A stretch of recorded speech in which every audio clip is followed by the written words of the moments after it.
You're watching Crime Watch. Disturbing news recently of a suspected serial rapist and killer operating in Meyerton, south of Johannesburg. eNCA reporter Govan Whittles brings us the story. This burnt-out field is a daily reminder to the community. Danger lurks nearby. When the latest victim's body was found in October, Gauteng's acting police commissioner Max Marsha put pressure on his detectives to make a breakthrough. So gorgeous, man. But to no avail. Tuli? The family of the first victim, Nomalanga Koza, is frustrated. Sizwa ubuhlungu thina njengabahlali bala eMeyerton because siyazibuza ukuthi njengoba abantwana bethu bashona kangaka ugovernment wethu uthini because asiboni nix enzakalayo kuyaliwa kuyaphuma kwenziwane but asitholi impendulo and then lento lezi ziyavelela ukuthi amantombazana lokaya and amantombazana lokayafa aloku ayaphambili but akuna answer sitholayo asitholi nix. Women here say they're exhausted by the fear of being attacked next. We don't sleep. We're wondering what's going to happen, who's next. That's what we're asking ourselves. It's a question that we're asking ourselves each and every day. We sleep with fear. You're even afraid to open the door. You're even afraid to just walk around and see what is happening here at Meyerton. But Marsha says his hands are tied. If you don't have any information, any eyewitness, it's difficult for us. But we will definitely, moving forward, assure them that we are doing everything in our power. The community is refusing to wait any longer. Residents are holding weekly meetings in hopes of identifying a suspect, while the municipality plans to clear up the field where the bodies were found. Govan Whittles, Meyerton. Govan now joins me in the studio for an update on the Meyerton serial killer case. Hello, Govan. Any arrests so far?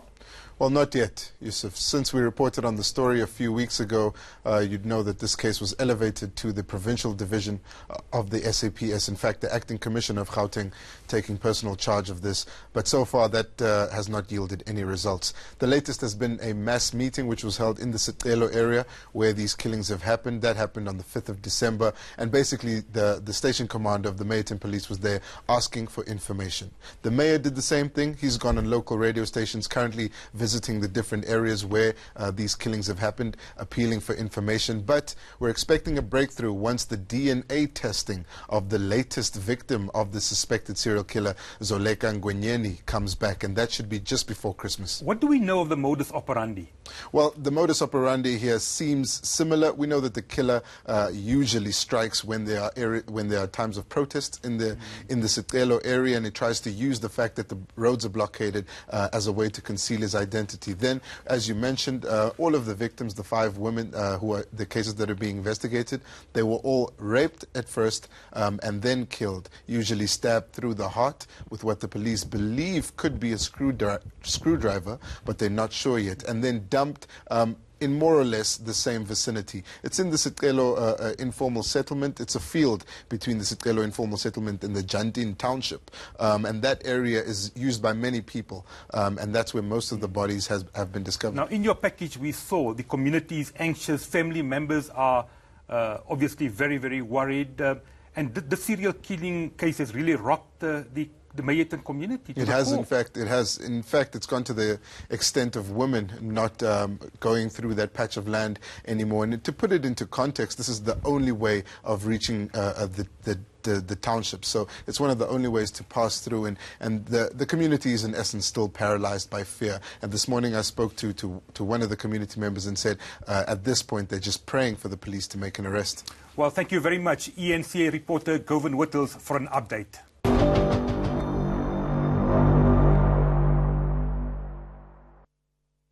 Kalyani and Noxie, as we head into Christmas, some safety tips for our viewers. Kalyani? Sure. I think most important is that because people have access to more cash at this time of the year, or more money at this time of the year, hopefully, if they're using ATMs, please don't take any help from anybody at an ATM under any circumstances. If there's a problem at the ATM, rather take your card out, go to another ATM or go into a bank branch. Also, if you're doing anything online, make sure that you're on a safe website.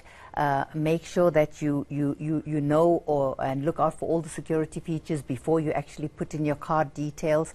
Also, if you're having to draw money, if you're collecting stockpile money, try and see if you can do it by way of an EFT rather than having to have cash in your hands, because people are looking out for all of that. Also, make sure don't ever respond to any email, SMS, or phone call where somebody is trying to get personal and confidential information from you. So don't click on a link in an unsolicited email, because you could be downloading malware or spyware on your devices. Thank you. Doctor, very quickly, your safety tip. Be aware of the information that you share on social media. For those who are buying themselves cars and are all flashy, look at God taking a picture with the car, please make sure that your registration does not feature in the picture. And if you fall victim, there is the cybersecurity hub that is facilitated by the CSIR. So if you do fall victim, you can report your incident there. And also there's a non-profit organization called Safety Net. So if you fall victim to any cybercrime, you can contact those, and I'm sure I'll give you the information for both. Thank you very much. We'll use some of that information on social media. Thank you very much, Kalyani Pillay and Dr. Noxie Gaza, for joining us. And now our weekly focus on missing persons.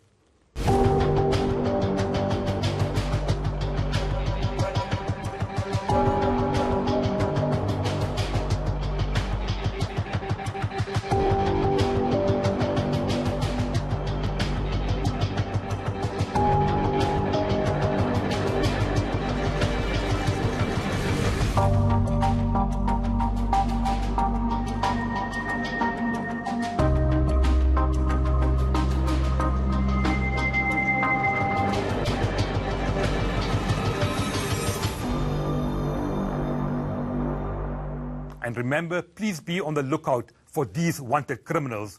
Pass on information to the police anonymously, and let's get them behind bars, hopefully by Christmas.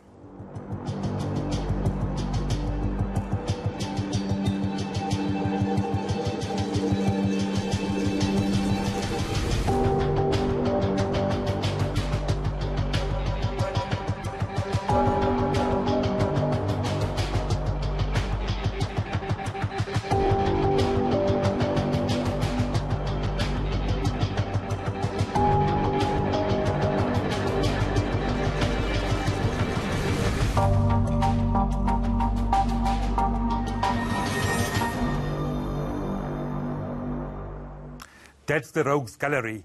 Make it your moral obligation to blow the whistle on crime and criminals. Thank you for joining us on Crime Watch.